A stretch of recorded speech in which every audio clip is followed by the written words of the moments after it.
Get up. Woo. Yeah. Get up.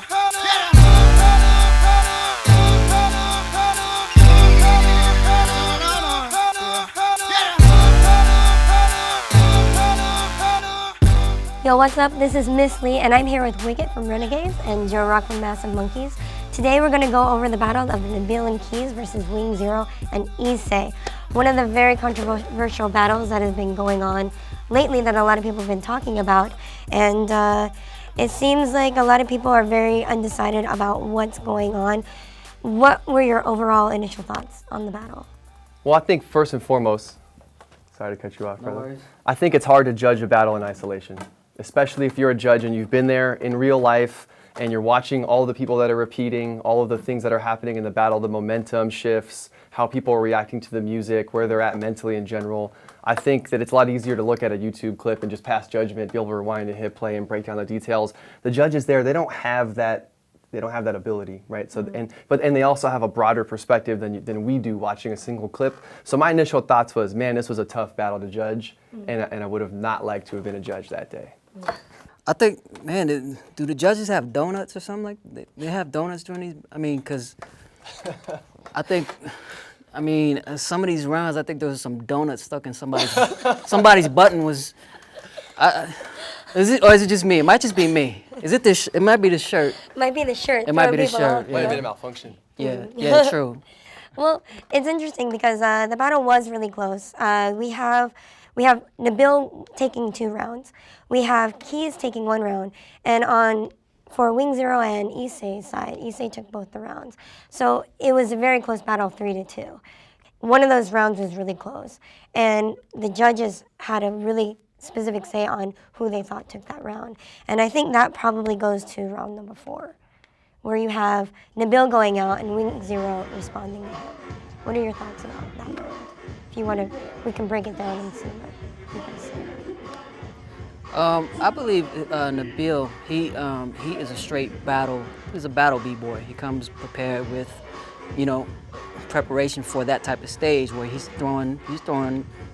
dropping bombs with the footwork and the freezes and the transitions. Whereas I believe Wingzero is, he's very creative he's very stylish, very artistic with his round and doing all kinds of just entertaining type moves in this type of battle will kind of hurt that style, because as a judge, for me, I'm looking for something. Okay, let's see some murder going down right now. I'm not trying to look for no bubble. I want to say no bubble. But no disrespect to Wingzero, I love him. He's a homie. But it's just for me, like when I see his type of style going against a straight b-boy gunning, it's just gonna hurt Wingzero more. And unfortunately, it's just gonna go down that way with if I'm judging. Yeah, it is a tough round for sure. I think at the end of the day, like I said before, I didn't see the entire span of the battle. I don't know who was repeating on what tip, but I do know that for me, when I saw Nabil, and he's a homie, I love him, so I feel like I got to look at him a little closer. The little head transition off the back. Can we see that? Yeah, nah. But I seen him do that in the first round, and then he did it in the second round as well. It's the smallest transition, but it's those little repeats. It's that level of detail that I'm looking for at that level. But the things that were really distinctive for me in that battle is you see Nabil come out funky up top. Like I don't think that Issei or Wingzero were very funky as dancers up top before they hit the floor. And he came out, and I feel like with his style, he just kind of exposed that a little bit. He came out and danced on him and hit him with some flavor. And then I feel like Wingzero, who isn't as funky up top, at least not in this particular battle, came out and got super funky with the footwork text. He's hitting isolations and he's like just kind of grooving with it. And then if you look really closely, he kind of has this moment where he does like a Zulu spin, no-handed off his knees, and it's on beat. It's to the dun dun dun dun dun. And so like I feel like the level of detail when you unpacked it on that round, it's really hard for me, because on one hand, like personally, I like the funkier dancer that starts and brings that funky energy throughout the round and just kind of owns it musicality. But also Nabil had that small repeat, and for me, Wingzero, the tops weren't as funky, but when he got down, it was mad technical. It was on the beat, and it had some original movement in there. So for me, close, almost too close to call. but man, super hard. I think when you look at it from both angles. You just don't like bubblegum. I don't. I'm allergic to See, sorry. you know, people, they got different, they like different things. So Yeah, I can see that. I know what you guys are talking about. I mean, overall, the battle was pretty close. There were two almost completely different styles going on. So it's a lot harder. On one hand, you have a lot of like the veterans on one side really killing the music, trying to get funky, doing the beat. And on the other side, it was a lot more technical. So you had those two corresponding things really affecting each side.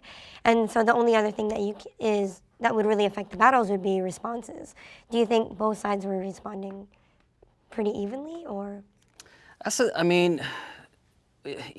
and Wingzero, they're in a tough spot because Nabil and Keyz, they look like they a crew just, with the chemistry and the styles, they just complement each other. With Issei and Wingzero, I believe Wingzero is awesome at he does, but I believe he's a better entertainer. He's very entertaining to watch, but with Issei, with how hard he goes out, it's just gonna make Wingzero it doesn't match his level, his intensity, his dynamics. It's a tough call, with those types of styles clashing like that. Yeah, I mean, if you're talking about the response, it's really Issei and Wingzero, right? Because they went out second.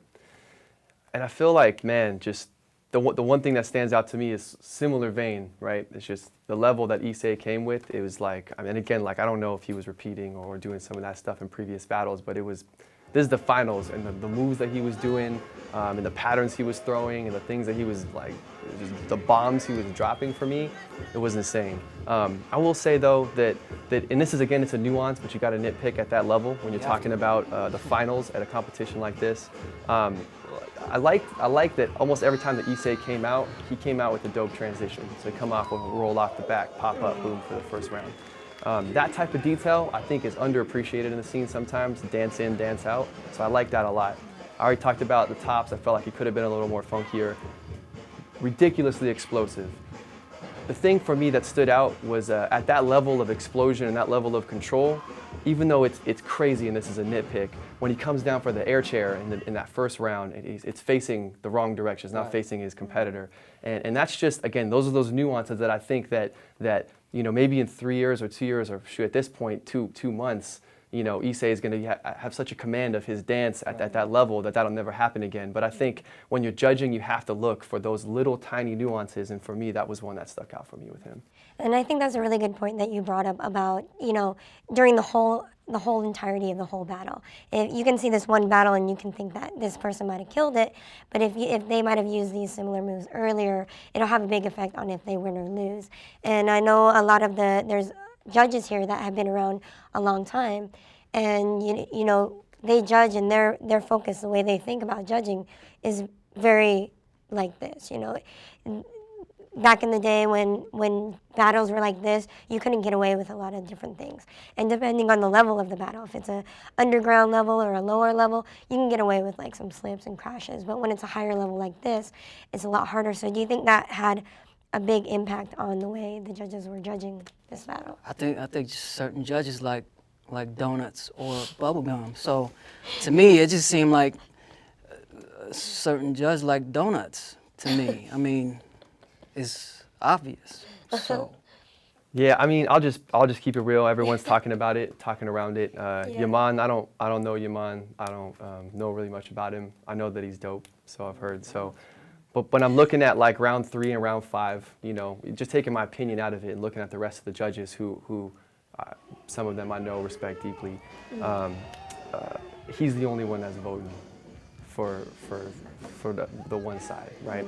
And it can't. And I know there's like a common bias. The whole people say that French judges only vote for French people. I don't know if that's exactly what was happening. You think? All I know is that what's nice about this judging system is that it gives us the transparency to see who's voting for who. Yes. Back in the day, you never saw that. You didn't. And sometimes judges would just get intoxicated and don't even remember what happened in the battle. They're just like, and so at this level, with this level of transparency, it allows us to find opportunities to fine-tune the judging within the competitive component of our dance, and you know, not talking to him on maybe he has a very specific reason for why he voted the way he voted. I just think that the data clearly shows that a couple of times, specifically I think in round 5 and round 3, he was the outlier, you know, the only one that voted for Nabil and Keyz. And so whether that was because there was some bias or he actually felt that way, I don't know. I don't know what's going on in his head. I just know that at this level, with this level of transparency, it's great that we can have the conversation. Maybe it's donuts, maybe it's bubblegum, maybe it's favoritism. Maybe that's what he thought and he has some strong reasons for it. Maybe there's repeats, I don't know. But I just think it's dope that we can finally have this conversation after, you know, 20-ish years of like people competing on giant stages. We can finally start to have a constructive conversation around like what's going on and really kind of you know, use that as data. Like I'm a promoter, Wick's a promoter. Now, you know, you know which judges now are going to be consistent and do their homework and come and sort of, it just gives even another level of like who should you bring as a judge? What is your responsibility even as a b-boy to participate in competitions where certain judges are if you don't support that kind of thing. So I just like the transparency. I think it's dope. Yeah, actually it's amazing. It really helps really figure out what people might have been seeing during the battle. Helps you focus on which rounds actually made a big difference in the battle, which was really apparent here. But that is all the time that we have for today. If you have any other battles that you guys want to see analyzed, or you guys want to hear more about why you think, you know, what team might have taken which battle, just let us know in the comments, and we'll see you next time. Peace. I said, yeah.